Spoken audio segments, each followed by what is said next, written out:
नमस्कार, राज की बात में आपका स्वागत है। भारत और पाकिस्तान के बीच के संबंधों को कांग्रेस की सरकारों ने ऐसे उलझा कर रख दिया था कि आज तक उसका भुक्तभोगी हिंदुस्तान हो रहा है। कांग्रेस ने पाकिस्तान के साथ ऐसी लिबर्टी बरती, ऐसे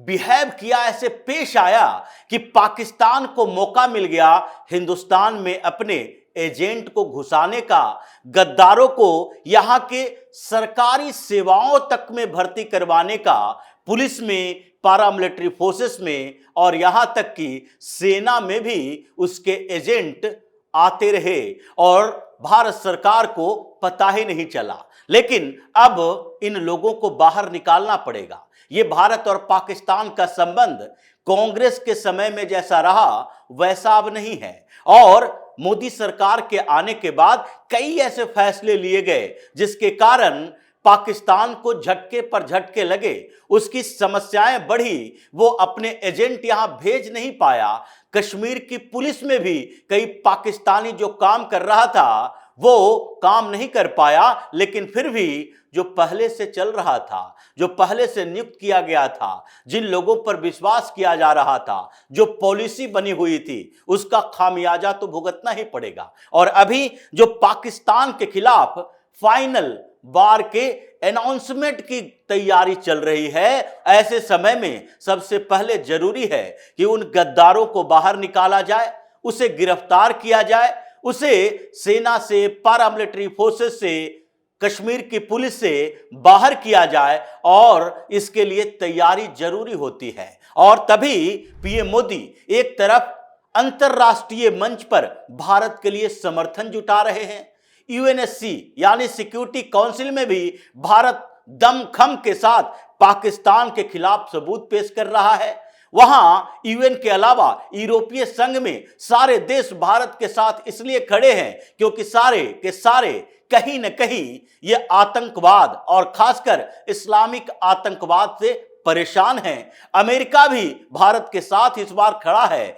और रूस की तो बात छोड़ दीजिए, यूक्रेन और रूस के युद्ध में भारत की जो भूमिका है उसके कारण राष्ट्रपति पुतिन भारत के साथ आगे भी खड़ा रहने का एक तरह से प्रतिज्ञा ले चुके हैं, इसलिए वो टस से मस नहीं होने वाले हैं। लेकिन दूसरी तरफ पाकिस्तान बौखलाया हुआ है, वो अलग अलग जगहों पर समर्थन ढूंढ रहा है, कहीं नहीं मिले तो अरब देशों के साथ समर्थन ढूंढ रहा है। लेकिन इधर हिंदुस्तान के अंदर एक अलग ही चीजें चल रही है। एक तरफ court, high court, supreme court इस बात के लिए तैयार है कि अभी भी मानवाधिकार के नाम पर पाकिस्तानियों को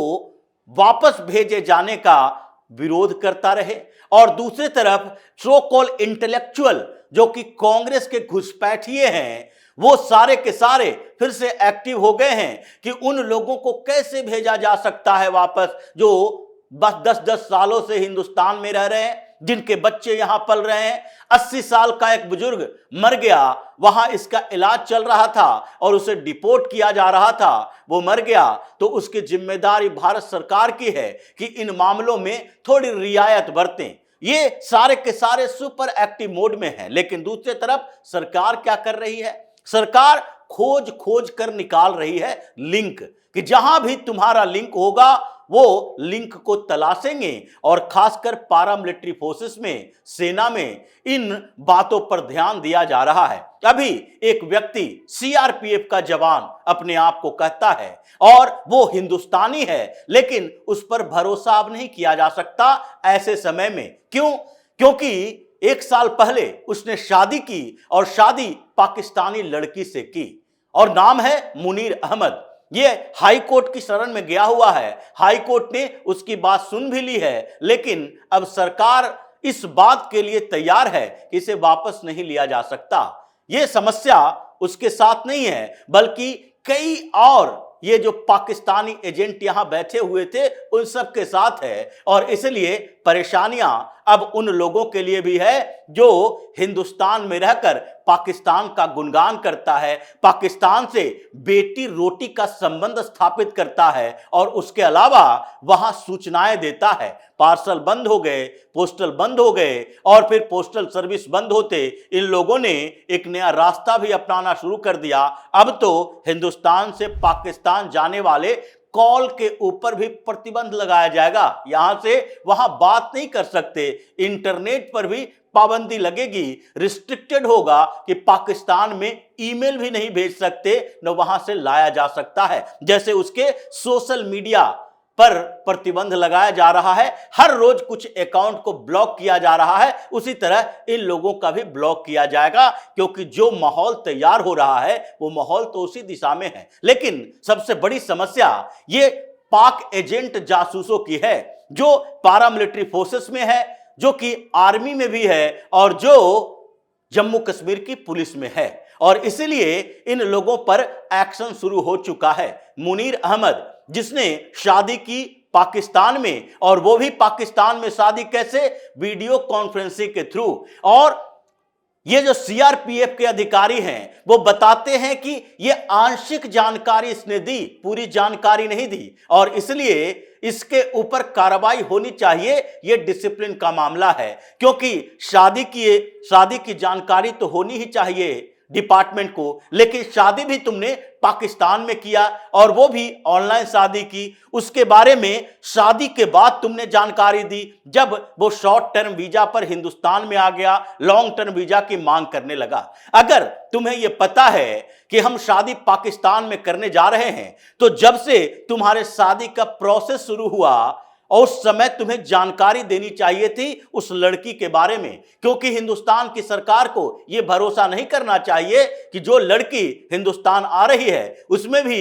पैरामिलिट्री फोर्सेस के जवान की बीवी बनकर वो वहां क्या करती थी, किसके साथ मिली थी, क्या वो आईएसआई का एजेंट है या उसका असेट बनकर आ रही है, या फिर यहां से कुछ सूचनाएं भेजने के लिए आ रही है, क्योंकि इन एजेंटों पर भरोसा नहीं है। पाकिस्तान के आईएसआई को इसलिए फायदा होता है हिंदुस्तान में, और पाकिस्तान को भी फायदा हमेशा इसी बात के लिए होता रहा कि हिंदुस्तान के अंदर कई ऐसे गद्दार हैं जिसको हम आतंकवादी बना सकते हैं, जिहादी बना सकते हैं। जम्मू कश्मीर में पहलगाम में हुए हमले में 3 पाकिस्तानी था तो 2 हिंदुस्तानी भी था, और वैसे लोगों को ढूंढ ढूंढ कर जिहादी बनाते रहो और वैसे लोगों से ही काम करवाते रहो, हिंदुस्तान के खिलाफ सूचनाएं भेजने के लिए एजेंट भी बनाते रहो। और इसलिए मुनीर अहमद के खिलाफ जब कार्रवाई हुई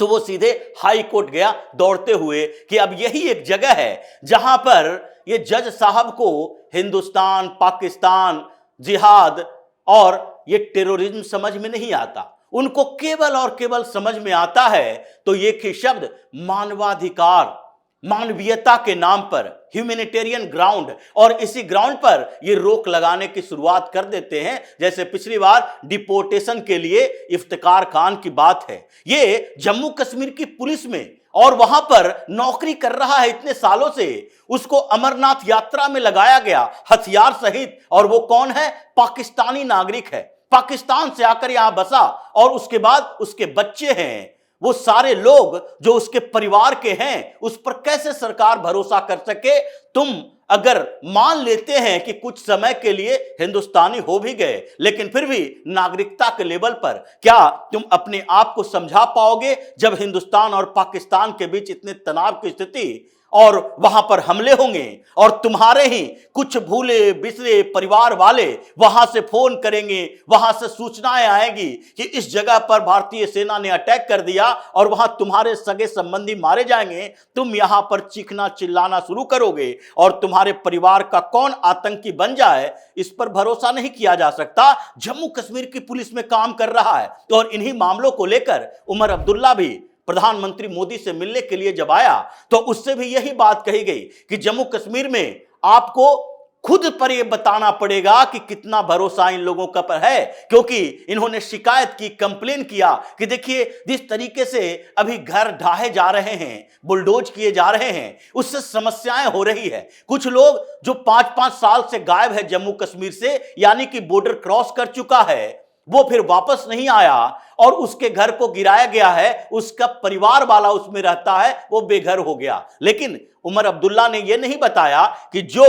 3 साल से पाकिस्तान में रह रहा था और फिर वापस आया और उसी घर में रहा 1-1.5 साल तक, और फिर 1-1.5 साल के बाद उसने पहलगाम में अटैक करवाया, वो मास्टरमाइंड माना जाता है यहां के लोकेशन के लिए, जिसको यहां भेजकर बताया जा रहा था कि कैसे कैसे तुम वहां पर देखकर बताओ कि किस जगह पर हमले किए जा सकते हैं। तो क्या 5 साल पहले जो गायब हुआ है वो फिर वापस आएगा तो उसके घर वाले उसे अपने घर में नहीं रखेंगे? ऐसी स्थितियां हैं। उमर अब्दुल्ला ने 2-3 ऐसी ही बातें की कि वहां के सामान्य लोग परेशान हो रहे हैं, अधिकारी परेशान हैं, पुलिस वाले भी परेशान हैं कि उनके ऊपर शक किया जा रहा है। तो इसी बात को लेकर पीएम मोदी ने कहा कि सवाल आप अंदर से पूछो, जवाब आपको खुद मिलेगा, क्योंकि शक करने के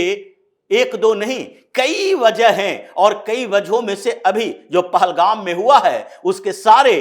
ये सिंपैथाइजर, सस्पेक्ट और जो भी आतंकवाद को सपोर्ट करने वाला है उसको छोड़ा नहीं जाएगा। उमर अब्दुल्ला यहां से डांट खाकर वापस गया। लेकिन हिंदुस्तान के अंदर ये जो छिपे हुए गद्दार हैं, ये कांग्रेसी घुसपैठिए हैं, इन लोगों का काम तमाम हो रहा है। दर्जनों गिरफ्तारियां हो चुकी है और उसके बाद सैकड़ों गिरफ्तारियां होनी बाकी है, जिसके लिए जांच चल रही है। क्योंकि पीएम मोदी ने अब मान लिया है कि धीरे धीरे जो शौक देना था वो शौक तो अब दिया जा चुका है। पाकिस्तान तिल तिल कर मर रहा है। यह सिर्फ हिंदुस्तान नहीं कह रहा, बल्कि पाकिस्तान खुद मान रहा है, पूरी दुनिया कह रही है कि इस बार भारत सरकार ने जो किया, पीएम मोदी ने किया, वो ऐसे सामान्य झटके नहीं थे करंट के, बल्कि एक लंबी रस्सी फांसी के तौर पर उसके गले में डाल दिया गया है और खींचा जा रहा है। ये अमरुल्लाह सालेह कह रहे हैं, जो अफगानिस्तान के पूर्व वाइस प्रेसिडेंट रहे हैं, कि हिंदुस्तान ने इस बार पाकिस्तान का वो हाल किया है कि इलेक्ट्रिक चेयर पर नहीं बिठाया, बल्कि लंबी रस्सी गले में बांध दिया है और फंदा धीरे धीरे खींच रहा है। मतलब पाकिस्तान को तिल तिल कर मारा जाएगा, एक एक करके इसे ऐसे खत्म किया जाएगा कि अगले 50 सालों तक ये उभर नहीं पाएगा। इसलिए तो शरीफ परेशान है। अब जो पहले उसने कुवैत के साथ बातचीत की, यूएई के साथ बातचीत की मेडिएशन के लिए, उसके बाद उसने सऊदी अरब के साथ बातचीत की, अब ईरान के साथ बातचीत कर रहा है। ईरान का विदेश मंत्री जा रहा है, वहां पर इन लोगों से मुलाकात करेंगे। मतलब अब इसको लगने लगा है कि उधर हमें किसी भी लेवल पर किसी से सहयोग, वेस्टर्न कंट्री से, अमेरिका से या फिर इधर चाइना से भी वैसा सपोर्ट नहीं मिल सकता, बल्कि अब इस्लामिक ब्रदरहुड की बात कर करके इन मुस्लिम देशों, इस्लामिक देशों के साथ ही मिलजुल कर किसी तरह से हिंदुस्तान को थपकी देकर समझाने की कोशिश करें। लेकिन पीएम मोदी यहां रुकने वाले नहीं हैं, क्योंकि फिर से मीटिंग का दौर शुरू हुआ है और यह फाइनल मुहर वाली मीटिंग है, फाइनल मीटिंग है। क्योंकि पहले तो एयरफोर्स के चीफ से उन्होंने मुलाकात की, फिर नेवी चीफ से मुलाकात की, और इनमें इन दोनों सेनाओं ने जो ब्रीफिंग की, सेना अध्यक्ष ने जो बताया कि देखिए हम अपने लेवल पर कैसी तैयारी कर चुके हैं और आप जब भी बोलेंगे तो इस तैयारी को हम इंप्लीमेंट कर लेंगे। पाकिस्तान के एक नहीं बल्कि एक साथ कई ऐसे अटैक होंगे कि वो फिर खड़ा नहीं हो पाएगा। लेकिन उसके बाद उन्होंने डिफेंस सेक्रेटरी राजेश कुमार सिंह से भी मुलाकात की और उसमें भी यही बात हुई कि अब डिफेंस मिनिस्टर, डिफेंस सेक्रेटरी इस बात की तैयारी करें कि कुछ दिन के अंदर अब फाइनल अटैक कैसे पाकिस्तान पर होगा, उसको अंदर से तो तोड़ दिया है, साइकोलॉजिकल वार हमने जीत लिया है, अब उसको तिल तिल कर मारते हुए एक ही बार किया जाएगा वो अटैक जो कि वो पलटकर जवाब देने के लायक नहीं रहेगा। मतलब देश के अंदर के गद्दारों को निकाला जा रहा है, अंतर्राष्ट्रीय ग्लोबल प्लेटफॉर्म पर समर्थन जुटाया जा रहा है, अंदर से मीटिंग की जा रही है, सेना की तैयारी हो रही है और पाकिस्तान वहां घुट घुट कर मर रहा है। तो इसी तरह की खबरों के साथ फिर से हाजिर होंगे, तब तक के लिए बने रहिए हमारे साथ और देते रहिए हमें सहयोग, ताकि इसी तरह की खबर हम आपके लाते रहें। धन्यवाद।